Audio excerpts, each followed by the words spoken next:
মারে বয়স তো অনেক হয়ে গেছে, কখন কি হয় কয়ে ঠিক নেই। তুই ভালোবাসা করিয়া কোন এক সারার সাথে তোর রিলেশন হইল, আবার হ্যাঁ তোরে সাইডে গেল গা। আর শুনছি তোর বান্ধবীরার কাছে এসব প্রেম ভালোবাসা এগুলি সব ভুলে যা। তোরে আমি একটা বিয়া দিতাম চাই।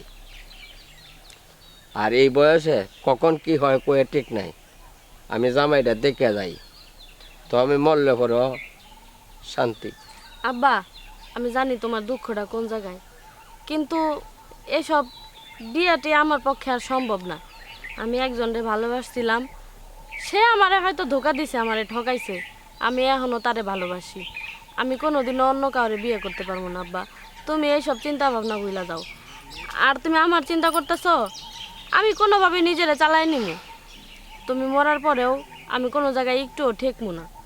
তোমার যদি আমার নিয়ে এতই চিন্তা হয়, দরকার পড়ে আমি আজকে ঢাকা চলে যাবো। ওইখানে যায় চাকরি বাকরি কইরা আমি নিজের জীবনটা গুছাই নেব।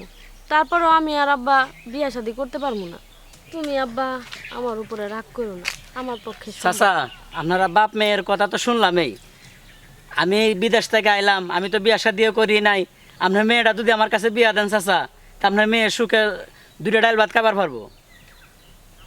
থামেন, আপনি যে জায়গায় আইসা বইসা পড়ছেন হুট কইরা, আমি তো একবারও কই নাই।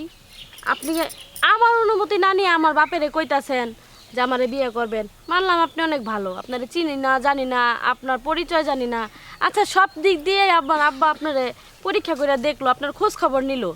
কিন্তু আপনি এলেন একজন প্রবাসী, আপনি বিদেশ থেকে আইছেন, আমারে বিয়ে শাদি করবেন কইরা আমারে ফালাই রেখা কিছুদিন পর আবার বিদেশ চলে যাবেন।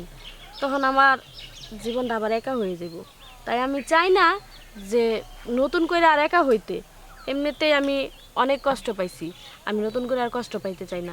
আপনার কাছে আমি মাপ চাই, আপনি দয়া করে এখান থেকে চলে যান। আমি কোনো প্রবাসীর বউ হইতে চাই না। আমার জীবনটা আমি একাই এমনি কাটাইতে চাই। বর্তমানের মেয়েদের মন বোঝা অনেক কঠিন বাবা, আমি ব্যর্থ। হ চাচা, বুঝতাম পারছি। ঠিক আছে চাচা, তাহলে আপনারা ভালো থাকেন, আমিও যাই। কারণ মেয়েদের মন কখন কি হয় এটা বলা যায় না। থাকেন চাচা, আসসালামু আলাইকুম। ওয়ালাইকুম সালাম। কি আর করবাম, আমার চেষ্টা তো আমি করলাম। বাবা, শেষ পর্যন্ত তুমিও আমারে ভুল বুঝলা। আমি ভাবছিলাম আমার কষ্টটা হয়তো তুমি বুঝবা, কিন্তু তুমি তাও বুঝলা না। অচেনা এক ছেলে কই থেকে চলে আইছে, তার সাথে বিয়ে দেওয়ার জন্য তুমি রাজি হয়ে গেছো। আমি এটা ভাবতেও পারি নাই। আমি ভাবছিলাম তুমি অন্তত প্রতিবাদ করবা, কিন্তু না, আমি বুঝা গেছি আমার কি করতে হইব।